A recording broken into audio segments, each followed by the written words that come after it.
And now to Bangladesh at the Chinese embassy. If love is a battlefield, some are losing more than just hearts. The Chinese embassy in Bangladesh has reportedly issued a rather awkward PSA, telling its citizens to stop, think, and definitely not try to, quote, buy a bride overseas.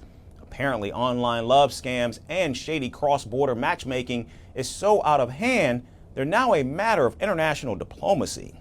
From fake weddings to real jail time, here's our report on why some Chinese bachelors are learning that imported romance may come with a very, very expensive return policy.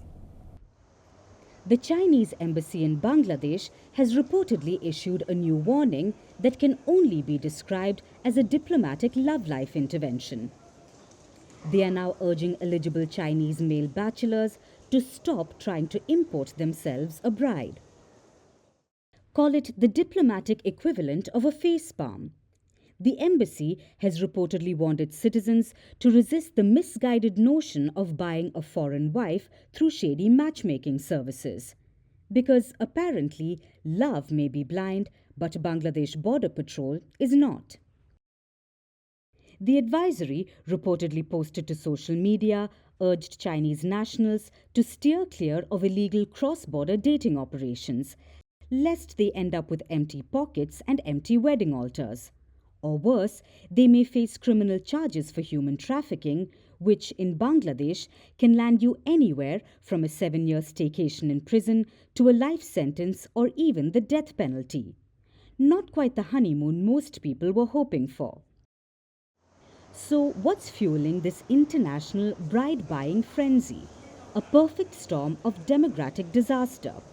After decades of the infamous one-child policy, China now finds itself with a surplus of bachelors, 35 million men to be exact.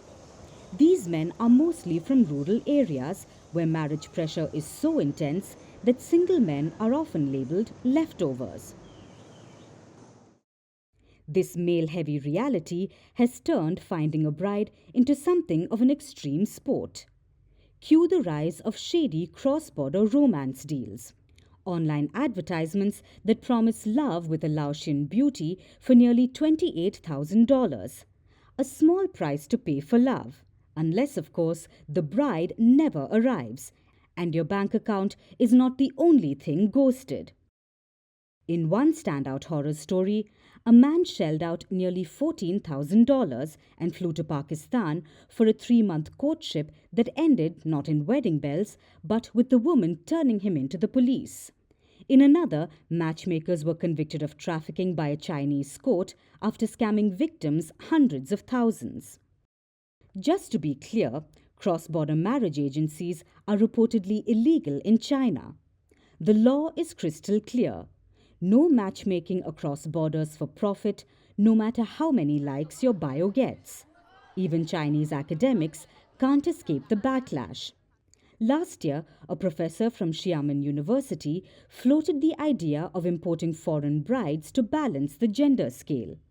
The internet responded by metaphorically flipping the mahjong table, accusing him of promoting trafficking and exploitation.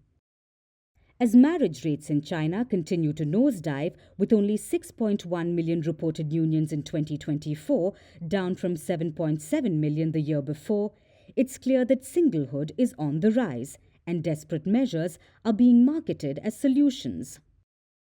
Meanwhile, the embassy's latest reported warning feels like a blend of a cautionary tale and a legal disclaimer. Don't fall for these foreign bride fairy tales, because your happily ever after might just come with a hefty fine or a cellmate. So to all the hopeful romantics out there thinking of flying to Dhaka to find the one, maybe just stick to dating apps in your own country.